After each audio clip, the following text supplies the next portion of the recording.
Welcome to another episode of Chaddy Issues podcast, family, fitness, mindset, adversity. My guest today is Frank Cinquegrana, who's a 74-year-old entrepreneur, wrestler, husband to a beautiful wife of 56 years. I had the honor of meeting Frank the other day at my son's kickboxing lesson, and never judge a book by its cover because after half an hour of talking to him, I was quite comfortable to ask him a question because I believed it, but I just couldn't see it. I said, Frank, don't take this the wrong way. What are my chances of getting you down? What'd you say to me, Frank? I would give you the meanest 2 minutes that you've ever lived. I love that mindset. You see, the lesson here is the strong spirit never expires. That's the key. No one ever takes this. That's why I love the guy. Thanks for coming in, Frank. Pleasure. It's to talk to people of your generation. People say, "Oh, we don't have a crystal ball," but we do. They're called older people. They're the crystal balls, and unfortunately, we live in a society where people just take them for granted. I'm the opposite. Even my partner loves speaking to the oldies. It's just I've always had a respect for old people from a young age. Mm-hmm. We touched briefly about your life, but I like to go right back to your early memories of life. What did home look like for you? Well, of course, my home doesn't come from Australia. It's a totally different background. I've come from Italy, southern Italy to be precise.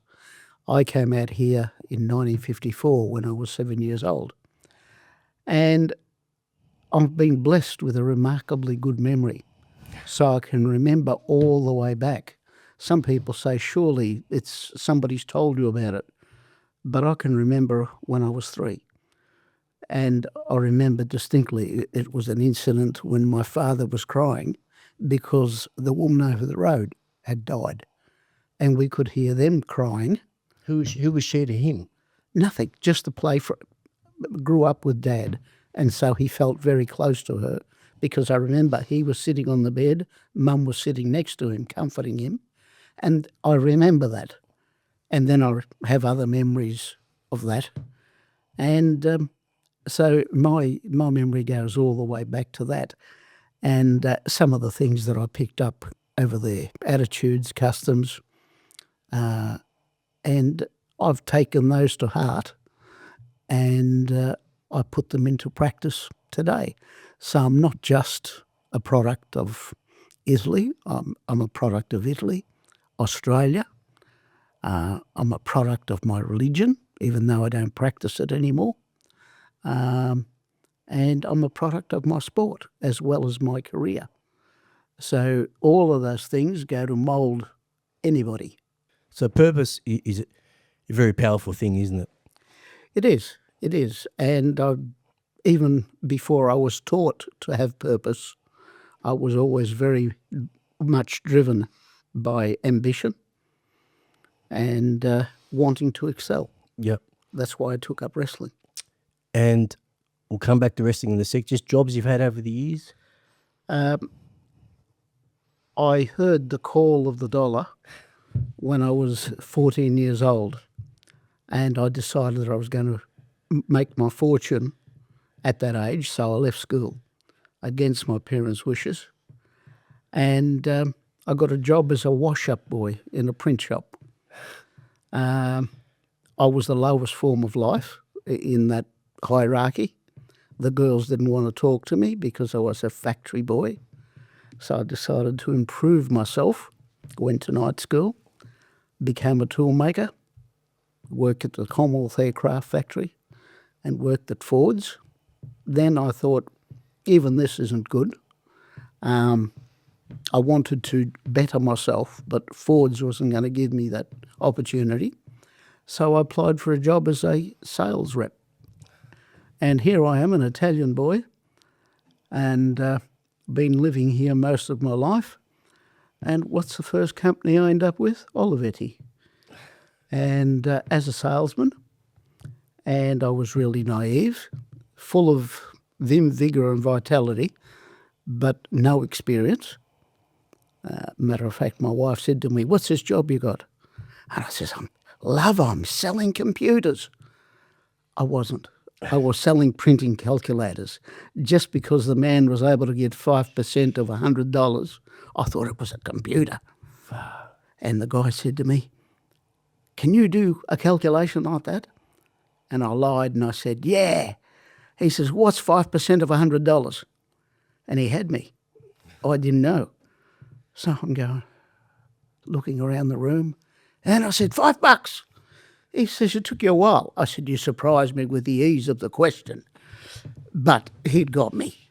And after that, I ended up at IBM, and that's where I made my bones in sales. I stayed there for 8 years. I was one of the top performers.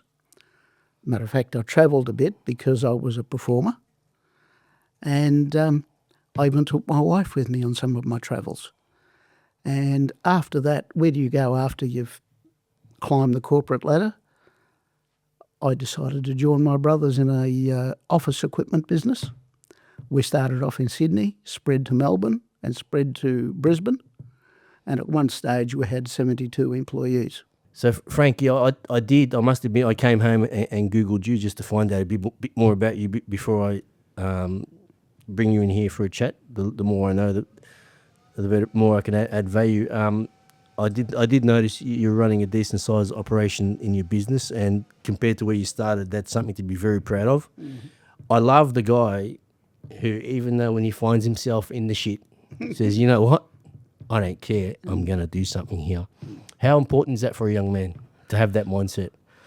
Well, it's very important because life's not going to be handed to you on a platter. Very few people get life handed on a platter, or much less a career. And so that if you're going to give up at every setback you're going to get, one, you're going to be crying all the time, and two, you're going to get nowhere. So you've got to be prepared to get knocked down and learn from the experience. An attitude that I have to losing, if you can call it that, is that it's the negative feedback that I need to change course in my direction. So if something's not working, something's going to tell me that I'm on the wrong tram. Either people are going to tell me I'm doing the wrong thing, or failure is going to tell me I was wrong. So that's my signal to change direction. You could go all your life and not hear this stuff. I thank you for those words. Speaking of falling down, wrestling is something I've only discovered more of late. I knew what it was, but ignorant me did not know that they are up there with the toughest athletes in the world. I didn't know how agile, cardiovascular fit you have to be and committed you have to be a wrestler. In fact, to be honest, they're undervalued, undermined. Why would you want to be a wrestler? Knowing what I know about it now, what dragged you there? Well, I was always an aggressive little bugger. Calabrese. Yes, but it goes beyond that. It's just the competitive spirit. And so team sports, I was no good at football. I didn't know how to kick a football, and nobody ever showed me how. So I got a chance to get into combative sports when I was in grade 5. You weren't scared? At primary. You weren't scared? No. Where's that come from? Just, it's a natural sport. I even see my grandchildren horsing around with each other. It just comes natural, no coaching, no nothing. So they just get into it. Do you believe in fear? Well, there is fear. We only had this discussion with one of my grandchildren, with Max, who does the wrestling. He asked me the other day, when I was wrestling, were you ever scared? Did you have butterflies? And I said, you betcha. I was scared every time I was about to go into the ring. And anybody who tells you that they're not scared is either a fool or they don't care about the outcome. One of the reasons we're all sitting here today is because as a kid, I thought I was weak. I thought, I'm going to be scared, I can't overcome that. Then in 2020, I decided to go after all that, and I realised I followed Musashi, Japan's greatest samurai. Mm-hmm. So it's about finding courage. Mm-hmm. Everyone feels fear. So what I've learned, it's how I sell it to myself. Those words in my head. So since then, I've attacked everything. Yes. Everything. when I was 15, I did boxing. I can throw one or two, and I wanted to get in the ring, but I was lacking a dad. Just saying what you just said to the grandkids. I didn't have that voice pushing me along. So in hindsight, I realised the kids that did, they just found the courage, or they came from very violent homes, and they just wanted to lash out. It's not necessarily violence either. It's competitiveness. Sorry, It's the willing, that's part of it as well. wanting to win. I've never been competitive, Frank. Never in my life. Never. In fact, the last 4 years, I did this for myself. I never did it to get back at anyone. But I look back at all the successful people I know in sport. They have that competitive edge. You have to have that competitive edge. I don't have it. I'm very comfortable in my skin. And guess what? There's many reasons why people do have it. Some healthy, some unhealthy. Yes, it's the unhealthy ones that you've got to be aware of. A healthy competitive spirit is good because it drives you and keeps you going when things aren't going well. But the unhealthy aspect of win at all costs, and I've seen people come off after a loss in wrestling and throw chairs around and bark at their wives or their girlfriends. No, that's not healthy. An interesting study of late is Conor McGregor Yes. and Khabib. Khabib. Now, growing up as a young man, when I went out and discovered nightclubs and girls, I wanted to be the Conor, running amok. But then I realised as I got older, I want to be Khabib. So, one, you look at both of them and think, Conor's made a lot of money. He's almost a billionaire, I think. And then you look at Khabib, who's made less. But my analysis is the idea is to master money before money's mastered you. I look at Conor, I liked him as he was coming up, but people say he's changed. No one changes. He got exposed. In time, everything exposes you. He got exposed. The Conor, he's now, I think it's sad where he's gone. He's just been done for sexual assault or rape charges, whatever it is. But growing up as a young kid, we want that glamorous lifestyle. But in hindsight, you realise it's not what you want. Unfortunately for some, the glamour, the fame, the fortune isn't enough. They need to go for more, and sometimes that's expressed as going for drugs. What's Thinking the that difference between being competitive and that? What's the difference between... I think you end up believing your own publicity. You get to a stage, I think, where you say, well, look at me. Everybody's looking to me. My opinion matters. And it was driven home to me years ago. You know the model, Elle Macpherson? They showed her sitting on the floor at an airport lounge, crying, leaning against the wall, crying. And evidently she was having marital problems. And the reporter, being the way reporters are, they tried to get her to talk, and she didn't want to talk. But she said, I'm just sick of people thinking that I have the answers to everything. She felt compelled to come up with an answer because she was a celeb. People were expecting her to know everything. And she was bearing her soul, and she was saying, I don't. I'm having trouble. And some people can't admit that. Like they want to say, oh, yeah, I'm a great wrestler, but I'm also a great advisor, and I'm a great this and I'm a great that. No, we're not. I used to mentor people in business, and one thing that was very startlingly clear when I started, a lot of people came from a technical background and started a business. And what they were the best technician in the company they were in, invariably, and they said to themselves, I'm going to start my own business. And they would do an extension of what they used to do. But they never mastered the art of running a business, so they'd go broke. The same with salesmen. They were the best in the company they were at, and they thought, any fool can do this. I'll become and own my own company. And again, they couldn't master being a businessman. And they kid themselves. And sometimes they fake it, or they try to fake it. Doesn't work. Rather, they should go out and learn. It's true. Get a mentor of their own who's going to teach them that aspect. I look at your journey through business, And even though I haven't met your wife, I have to attribute some of it to her. I couldn't have done anything without my wife. Now, my wife's now passed away. She passed away about a year ago after 54 years of marriage. She was 16, I was 19. She was Australian, I'm Italian. When you first met her, what did you say to yourself? When you first laid eyes on it? I thought she's a good-looking sort, but I didn't think I was going to marry her. I just thought she was a good-looking Sheila. And we were joking with Max the other day because I never said to my wife that I loved her up until much later after we met.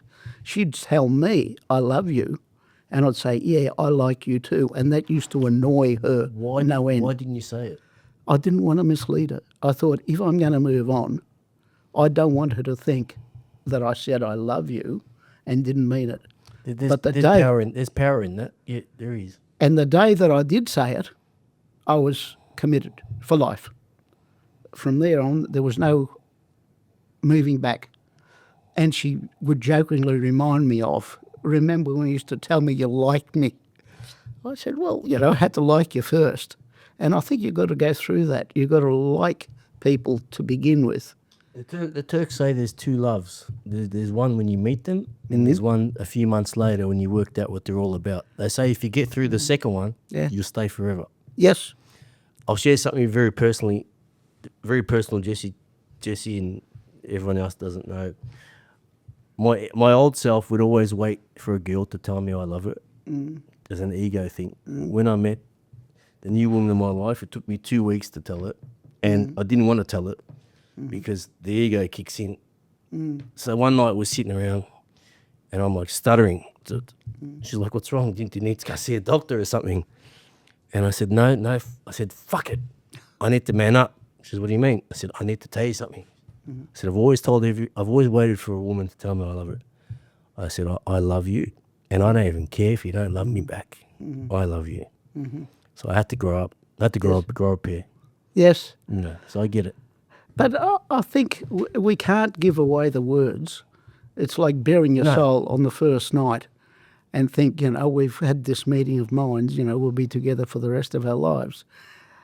No, I think you've got to do it the Turkish way. See that you like them first as people, that you enjoy talking to them. And then I would say that it was many months later, not many months, maybe 6 months later, I happened to look at my wife through the gap between the hood of a car and the car. I was topping up the radiator and I could see her interacting with a little kid. And I thought, she'd make a good mother. What am I doing not asking her to marry me? And that's when I told her I got a saying, and most men, when they meet women these days, they put them on the pedestal straight away. Sounds like you put your woman on the hoist. Yes. She ended up on the pedestal. Yeah.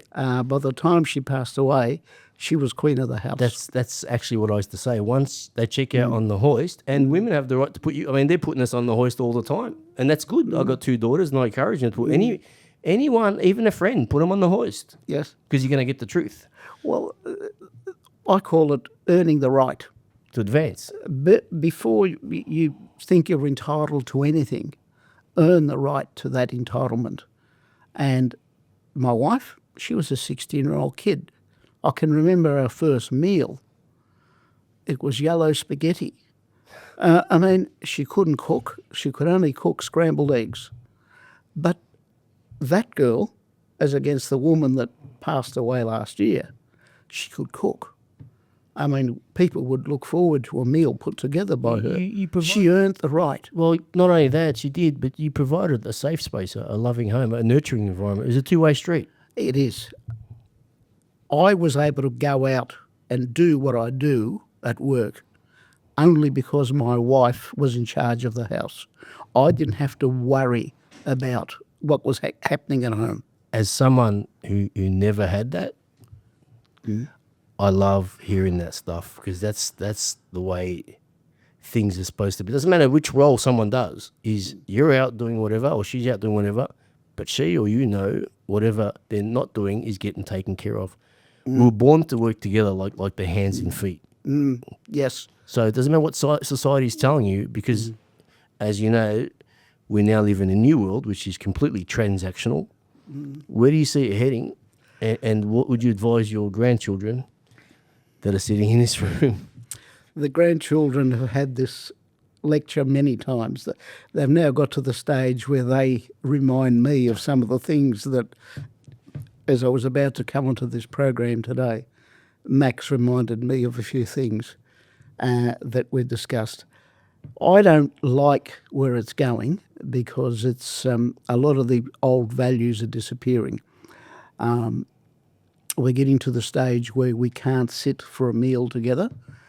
And to me, as a family man, it was the most important part of the day, having my family sit down to a meal. Very rowdy. I got twin daughters, so when they were growing up, it was double the noise.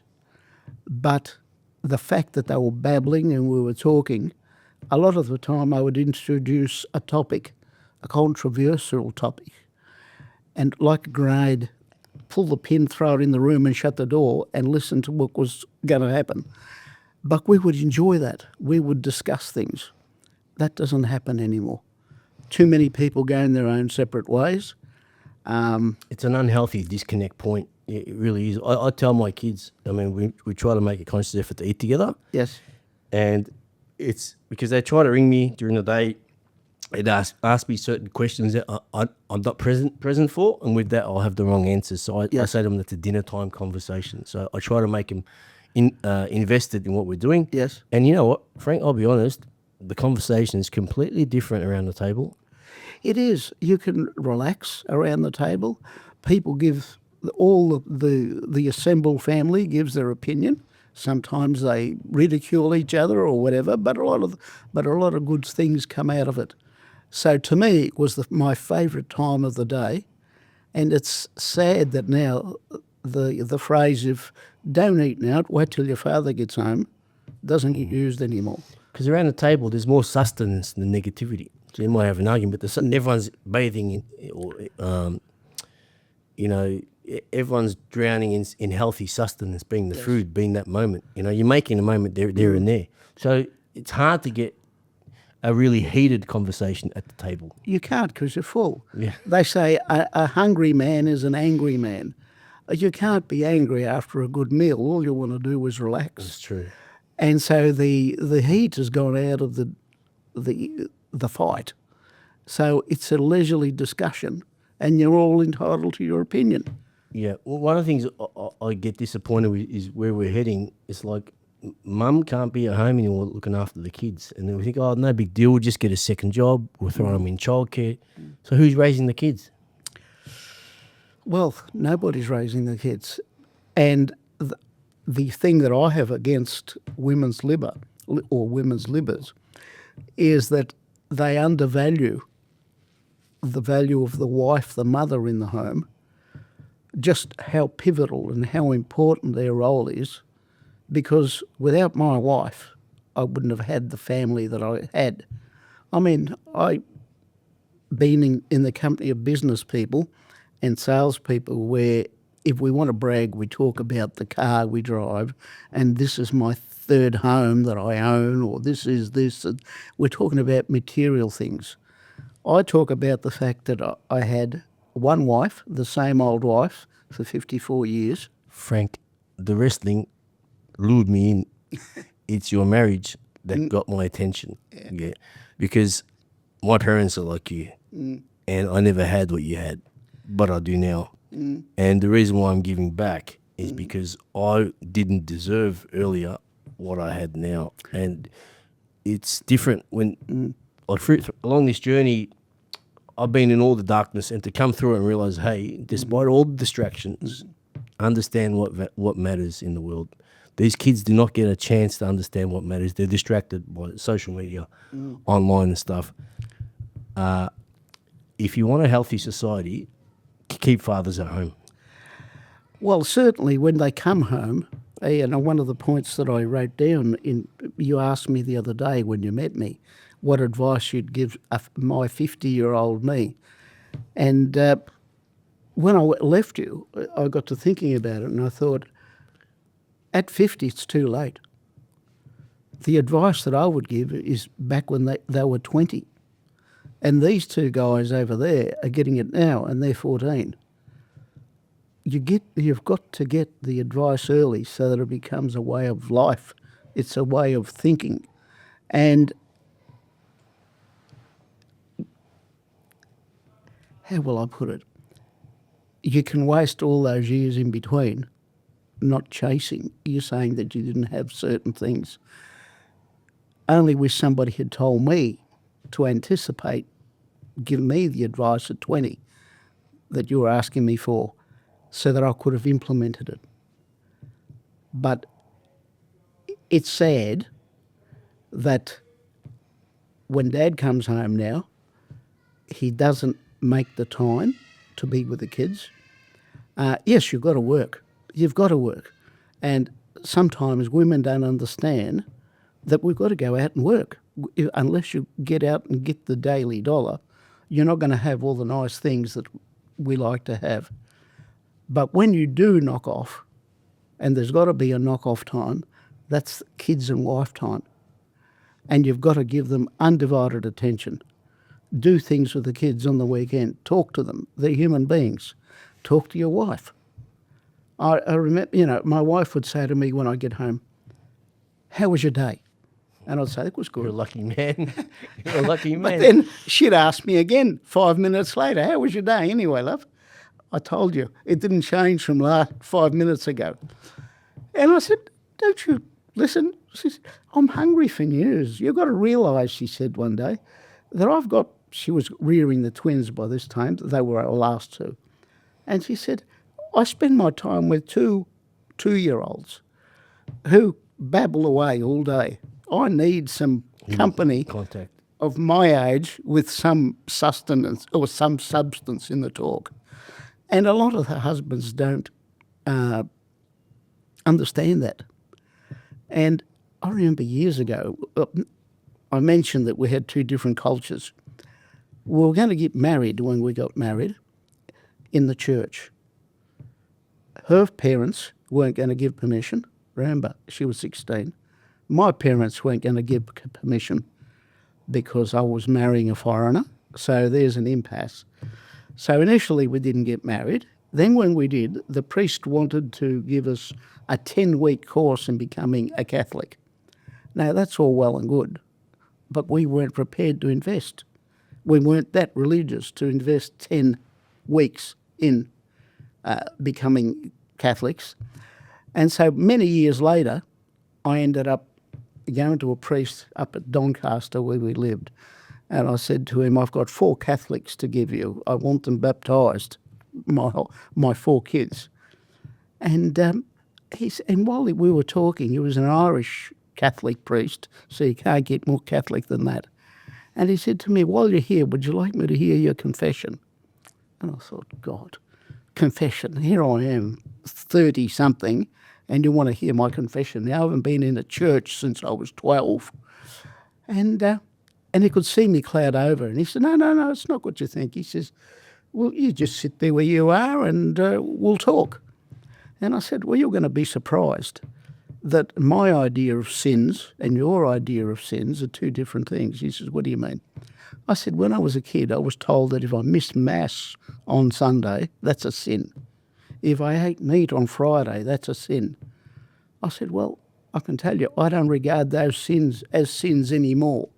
But what I do regard as a sin, if I go home after a bad day at the work and my wife says, 'How you going?' and I jump down her throat for no other reason because she's dared to speak to me, that's a sin." And he looked at me waving his head and he says, "When was it never so?" In other words, you've been sold a pup. You've misunderstood what a sin is. So I took that to heart, that you've got to look after your wife and don't commit those sins of ignoring them or barking at them unnecessarily and things like that. Respect. And she respected me all those years. Mind you, she called me names. you don't want to hear some of the names you call me. Yeah, but her intention was always. Oh. Yeah, that's the difference. Yeah, it's not what someone calls you. It's their intention. Yeah. Oh, good. Yeah. You wouldn't be human if you didn't want to. Well, one of the biggest insults you can give an Italian is to call him a bastard. But you tell him he's a good bastard, he'll smile. So, yeah, the intent. I never met my grandfathers, and it's actually a privilege for me to sit here with your grandchildren, because as much as they're doing a good job of trying to understand who you are, embody all your values, and make you proud, they're never going to understand your real worth until we're all gone. So my grandfather, in particular, my great-grandfather, was a very special man. He had his own cargo ship back in the day, and very noble. When he'd come back into port, they'd fire their cannons for him. And my grandfather blew it all. But what he didn't blow was his moral character. So in all this, I've had a pretty, it started off being a rough 4 years, but for me, as my friend sitting over there actually said, this is the best gift you ever had that's come poorly wrapped. And he's actually 100% spot on. It's my gift, and I'll do it 10 times again to be the person that I am now. But I must admit, in all this, I could feel my grandfather's, whatever I knew about him, their nobility, their morals, their honour, it pulled me. So it doesn't matter how dark I got or how angry I was, they would always pull me back to it. So I genuinely believe good souls never pass. Yes. Bad souls are gone. So to sit here with you is an honour, and to sit here knowing that you've passed the baton on to your grandsons is my gift.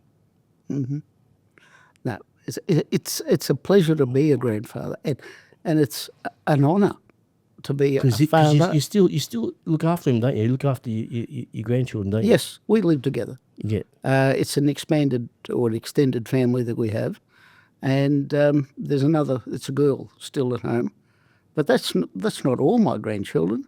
I've got 4 children.